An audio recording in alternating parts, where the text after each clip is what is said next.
अस्सलाम वालेकुम गाइस। तो आप सब कैसे हैं? देखें, ईद गुजर गई, कज़न की शादी गुजर गई, इन सब में मैंने आपको ये बताया ही नहीं कि मेरे पास कितनी ईदी जमा। इस साल मेरे पास पूरे 6,500 रुपये जमा हुए।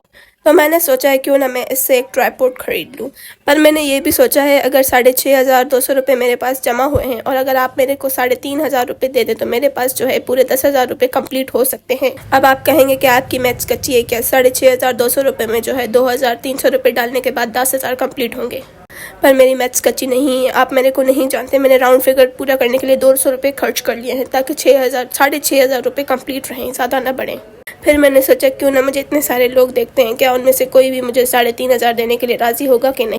और मैं आपसे सीरियसली ईदी मांग रही हूँ, ऐसा ना हो कि आप मजाक सॉरी गाइस, पहले वाली सारी बातें मजाक थी, मैंने आपसे मजाक किया है। बट कोई बात नहीं, अगर आप मुझे ईदी देंगे भी तो मैं आपसे ले लूँगी, कोई बात नहीं। अब अगर कोई मुझे कमेंट करके ये बोलेगा कि ये कोई तरीका है भीख मांगने का, तो मैं भीख नहीं मांग रही, मैं ईदी मांग रही हूँ। और मुझे उन लोगों पर बहुत शिद्दत से गुस्सा आता है जो कुर्बानी वाली ईद पर बच्चों की ईदी ये कहकर खा जाते हैं कि हमने इस साल गोश्त बांटा। कुर्बानी आप लोगों ने की है, बच्चों ने नहीं, तो बच्चों की ईदी उन्हें दे दिया।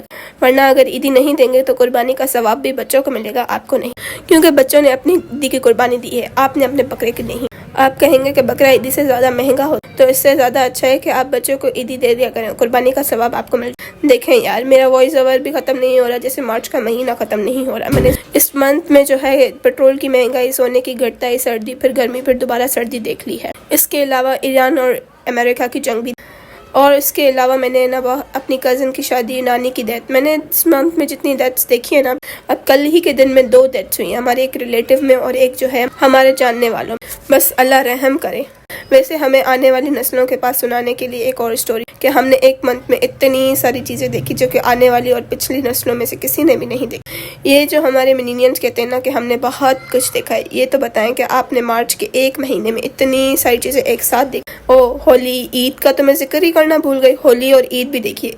इस मंथ में जो है क्रिश्चियंस के भी रोज़े हो, तो क्रिश्चियंस ने अपने रोज़े, हमने अपने रोज़े, होली और ईद एक साथ देखी।